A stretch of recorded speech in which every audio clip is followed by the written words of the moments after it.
आधी हुकूमत का जवाब अदालत में पढ़कर सुनाया। उन्होंने कहा कि कर्ज़ों में 78% और सर्कुलर डेथ में 125% इजाफा हो चुका है कि हुकूमत इस जो बजट में कुछ ऐसे फंड्स रिलीज करेगी, कुछ ऐसे फायदे देगी जिसका आगे चलकर उसे इलेक्शन कैंपेन में फायदा होगा। क्या यही स्ट्रेटेजी है बजट पेश करने की हुकूमत की? आए जिसको भी अवाम पाकिस्तान जो है वो लग करे, वो आके आसान मुश्किल फैसले करे। मतलब है किसी भी इनके वजीर का देख लें, इनके किसी बड़े रहनुमा का देख लें, वो बात ये करते हैं जी, मतलब है जिस तरह से सुप्रीम कोर्ट के जजेस को, मौजूद जजेस को निशाना बनाया जा रहा है। तो सैलाब के बायस 31 अरब डॉलर का नुकसान हुआ है। असम्बली तहलील से पहले बजट, IMF मुआहदा और ट्रेड पॉलिसी की मंजूरी लाजमी है।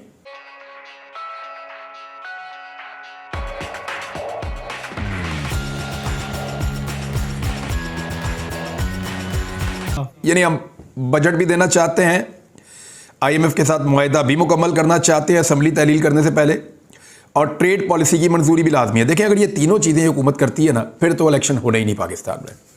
मैं वजह आपको बताता हूँ, यहीं से आपको बता देता हूँ ताकि समझने में आसानी रहे। इस खबर पे मैं वापस आऊँगा अभी थोड़ी देर में, लेकिन ये ज़रा खबर आप देखें, और ये खबर है इसहाक डार साहब की।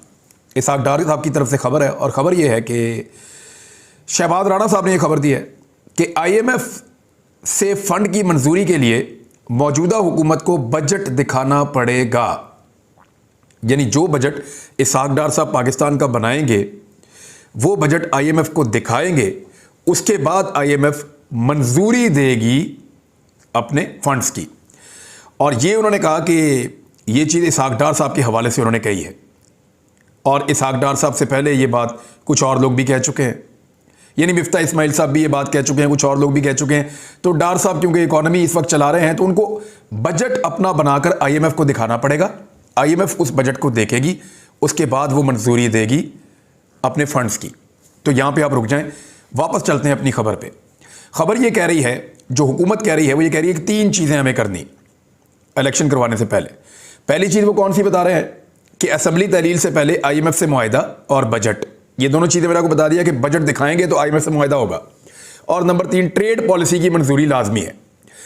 ये तीनों चीज़ें अगर ये वाली हुकूमत करती है ना, तो याद रखिएगा, जो बजट IMF अप्रूव करेगी, जिसके बाद IMF फंड देगी, वो बजट ऐसा होगा कि लोगों की चीखें निकलवा देगा।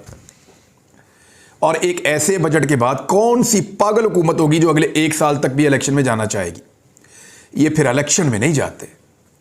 अगर IMF वाला बजट इन्होंने पेश कर दिया और IMF ने उसकी मंजूरी देने के बाद फंड जारी कर दिए, तो फिर ये हुकूमत कभी इलेक्शन में नहीं जा सकती, क्योंकि इनके पास होगा ही कुछ नहीं पब्लिक को देने के लिए।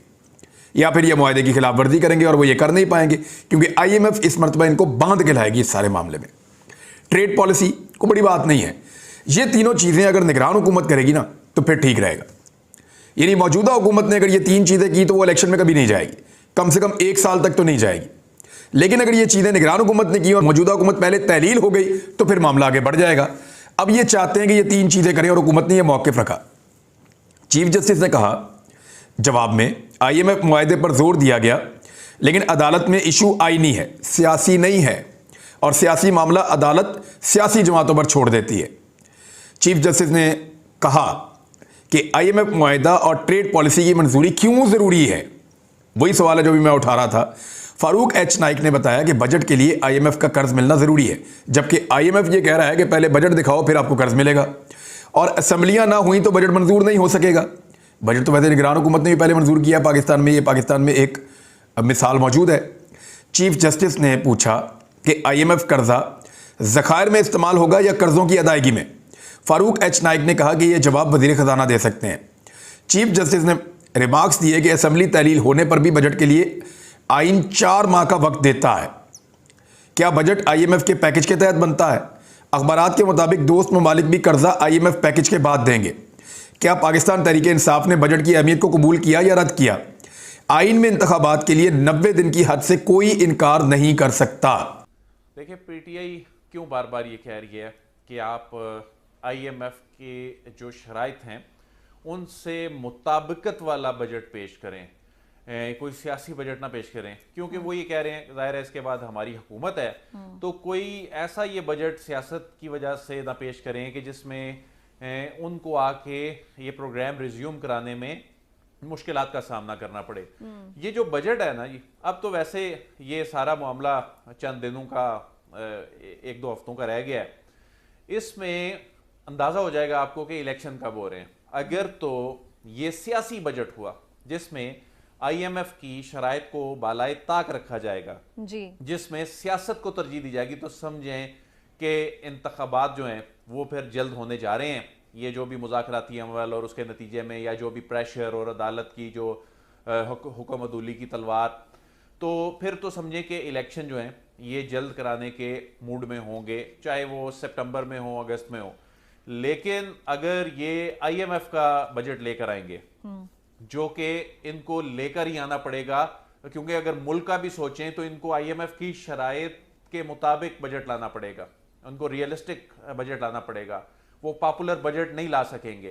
तो फिर ऐसी सूरत में ये इलेक्शन नहीं होते फौरी, फिर ये IMF का बजट भी लाएं, गैर मकबूल फैसले भी करें, तो फिर उसके बाद आपका क्या ख्याल है कि ये फौरी असम्बलियां तोड़ेंगे, इलेक्शन में चले जाएंगे।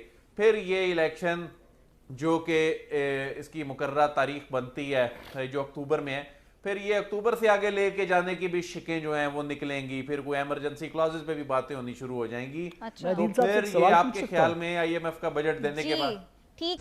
अगर आप मुस्तकबिल के बारे में आदाद शुमार देखें तो अगले माली साल में पाकिस्तान को तकरीबन 33 से 34 अरब डॉलर चाहिए। करंट अकाउंट डेफिसिट और कर्जे की वापसी और उसके अलावा सूद की पेमेंट्स ये चाहिए।